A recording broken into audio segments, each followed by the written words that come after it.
间，生死伴。它是我的第一部原创昆声大戏，它是我从学习到传承，再到创新和发展的一个新的开始。我觉得是我非常非常珍视的一部剧。秋秋，帮我这里夹一下。来了。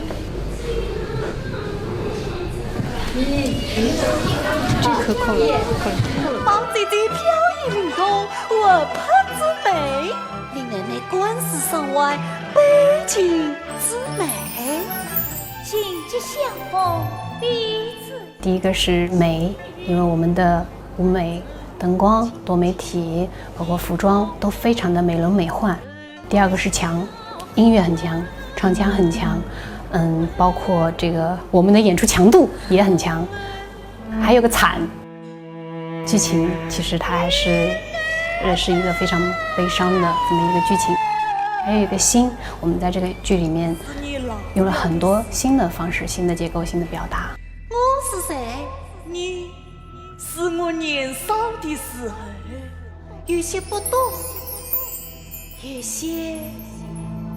在我的大观园中，贾宝玉是一双眼睛，这双眼睛注视着大观园中的所有女性，她的目光是平视的，是平等的，是尊重的，是悲悯的。但是这双眼睛面对在这个封建社会里面这些制度的时候，这些强权里面的长辈的时候，它又是清澈的，又是倔强的。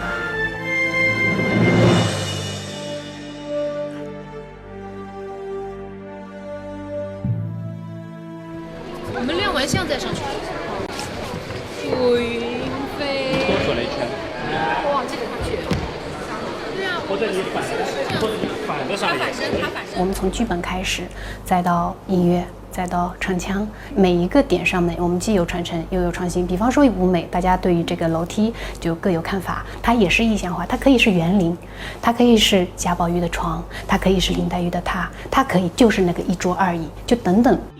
包括我们的音乐，既有守正我们粤剧的传统的唱腔，我们有很多很多传统的闽派的元素，包括像元派呀，很多派别我们都用进去了。那像现在的这个交响乐的元素，我觉得我们融合的还是非常不错的，不会让你跳。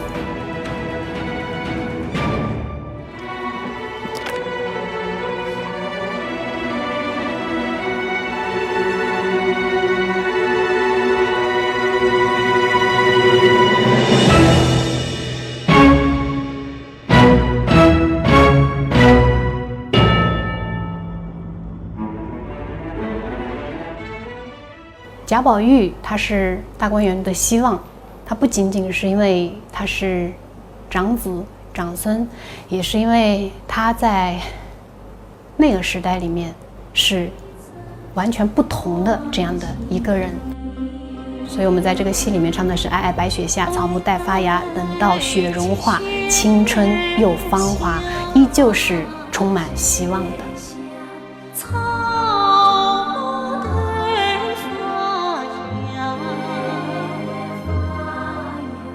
等到雪融化，青春